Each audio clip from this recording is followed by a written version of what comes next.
Si puc, alguna cosa ha entrat algun vers que sé que podré escriure, i no sé quan, ni com, ni què s'avindrà a dir. Si puc, te'l duré cap a tu, que digui els teus cabells o l'esclata de sol que et vibra en aquesta ungla. Però potser no sempre tindré del tot present el que ara veig en tu.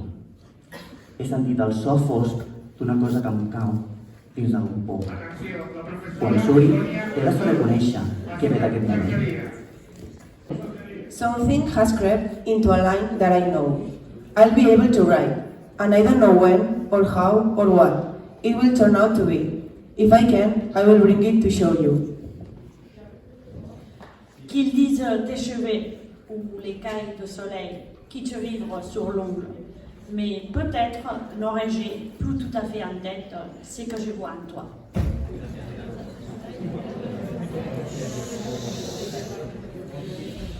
Ich habe den dunklen Klang gehört, von etwas, das mir in einen Brunnen gefallen ist.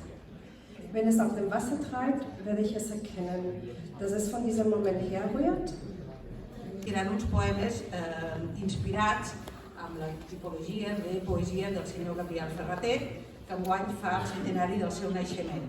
Per tant, per començar, sentireu uns poemes de la Montserrat Abelló per a donar difusió a aquesta autora que ens hem fet tan nostra posant el nom de la biblioteca d'aquesta autora. Sí?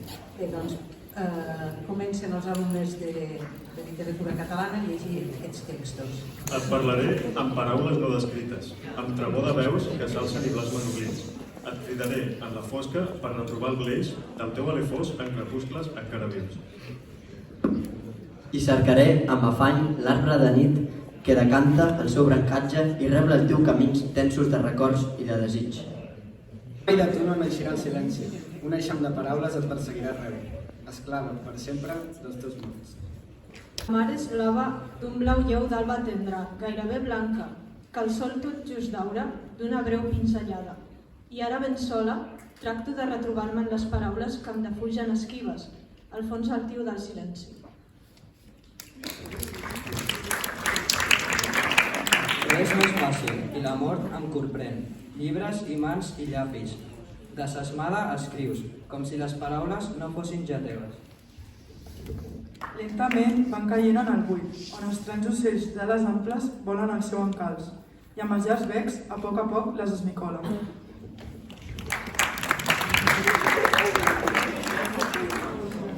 El cor em bat com una vàlvula massa oberta, la sang hi puja agrupades i la gola se'm tanca com si manqués l'aire. Em persegueixen imatges de cares i ulls esglaiats. La foscor acusadora d'aquests rostres m'omple d'una font de tristesa.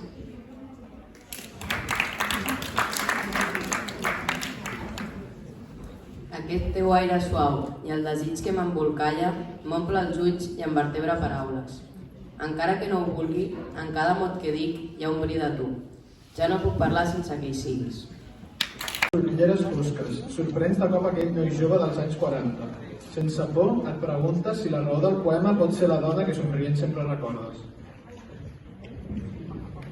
Somreies i ens miraves. No ho enteníem. Crec que t'agradava aquella imatge d'estiu entre la sal del mar dolça del matí i la sorra entrellaçada als cabells descolorits. Fina, humida, traïdora, còmplice. Les cares roges i les rialles sinceres retallaven històries passades, ara ja oblidades per un mar insol inexistents. Els rajos de la sal dibuixaven figures als nostres cossos i les descobríem. El gat negre ens vigilava sota una mirada desconfiada i nosaltres reiem quan el desafiàvem, innocents, confiats. Esquitxades d'aigua als ulls, vermells, tancats, croquetes de sorra, síndria desfeta, balls descoordinats, aigua fosca, aigua somiadora, confessions entre coixins partíceps de la nostra felicitat, de paraules entrellaçades, d'amors oblidats.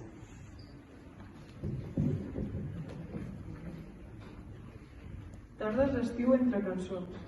Recordo aquells dies on l'eufòria es governava. El vent enlairava els teus cabells. La felicitat que emanaven cantant com ells. La velocitat que ens acompanyava fa que el temps passi més ràpid. Al teu costat tot és més fàcil. Aquella estada d'estiu escoltant les notes. La teva veu acompanyant la meva. Creant una harmonia desastrosa que nosaltres érem les úniques que enteníem. Un acte sense fi que els comportava un èxtasi. Els nostres pulmons s'ofegaven, però nosaltres no volíem parar. El cotxe era el nostre refugi, on expressàvem tot el que sentíem. I, sense tu, aquesta aventura no tindria sentit. Perquè t'estimo. Dolça solitud.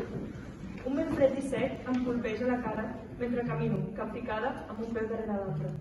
I tot un plegat va aparèixer, silenciosa, reservada, prudent, com si no es volgués fer notar. La seva arribada m'incomodava, ja que era la seva primera visita. Sabia el que això significava, però no ho volia reconèixer. No volia tornar a caure en els seus braços, aquells dels quals sé que no em podré escapar. Aquells que m'abraçaven cada nit quan ningú més ho feia. Aquelles mans que m'acarronaven la cara, emportant-se les llàgrimes que queien i queien incansablement. I de sobte em va agafar la mà, entrellaçant els nostres dits, caminant una vora l'altra. Aquell acte, tan simple, tan ingenu, estava ple d'emocions, ple de sentiments reprimits pel pas del temps. Tot i així, no la vaig deixar anar. Ans al contrari, vaig estrènyer-la suaument perquè no pogués marxar. Perquè sabia, en el fons, que des d'aquell instant es quedaria amb mi per sempre.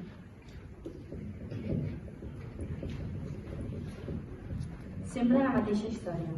Voltant per la platja amb ells en cap.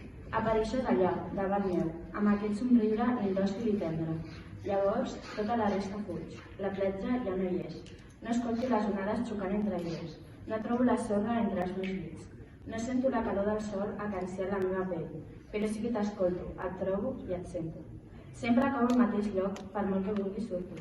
Constantment intento ajudar-me perquè tu no ho fas, però se'm fa difícil. Quan ja no ets un record habitual, tornes i em perdo. Sempre acabo la mateixa història i espero que s'acabi com ho han fet les teves paraules buides.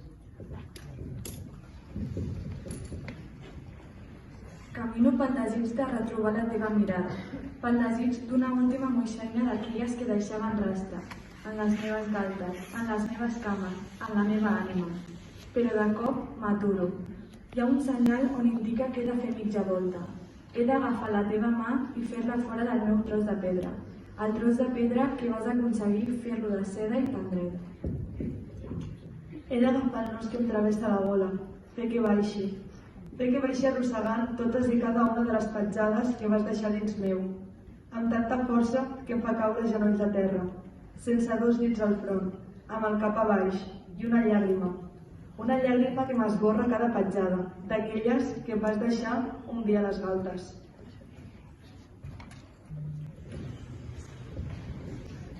Nosaltres. La primera vegada va ser una mirada de presentació, que s'anava fent més propera. Intercanviàvem paraules sense sentiment. Quan aquestes sortien d'allà on ens trobàvem, semblava fet amb esforç per la vergonya.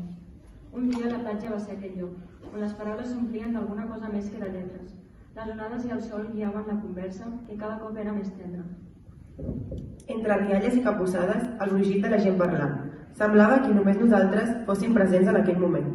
La sorra es quedava amb nosaltres i no tenia intenció de deixar-nos. Era un senyal, la mirada nova entre nosaltres. Era d'estima i de sensació de comoditat. Érem nosaltres, desprenent nova llum només mirant-nos. Avui és l'últim dia de març. Estem davant de la mar i ens hem banyat, tremolant però rient, sense cap preocupació més enllà de la sorra que s'enganxava a la roba.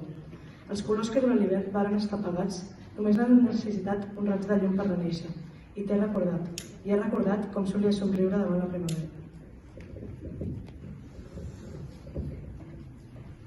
El buit. Escolta, escolta. Una paraula, un pensament. L'enyorança del meu buit, la lluança del teu. Ara et veig, però ja no hi ets. Què faig que no et trobo? Busco i busco, em desespero. La realitat, un cop asfixiat. No estàs i ja no et veig, lluny i no sé on. Tu al cel estrellat i jo al terra ferm. Aquest poema és de la Míriam Ferrer.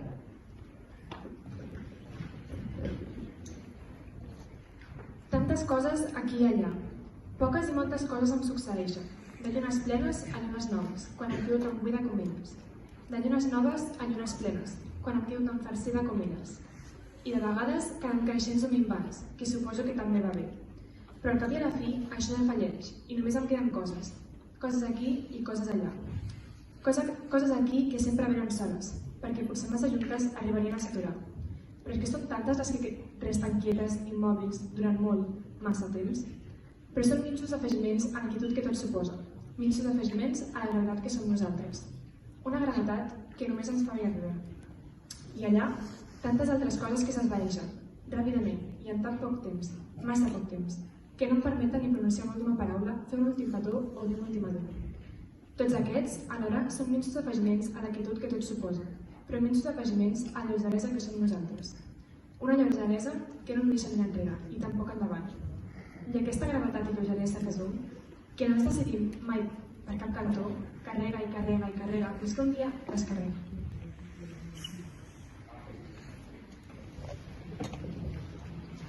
Et parlo ara des de la llum. Et parlo ara que ja sé com ser feliç. Somric, ploro, ric, m'enfado, estimo.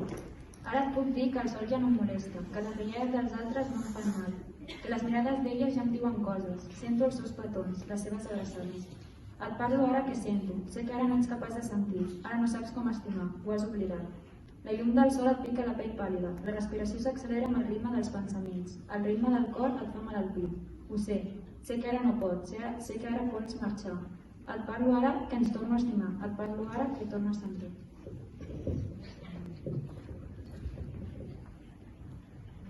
Créixer. Sentir-me bonica fins als 13, que cridaven mala sort. Tot allò que no sabia irrompia en cruel fredor.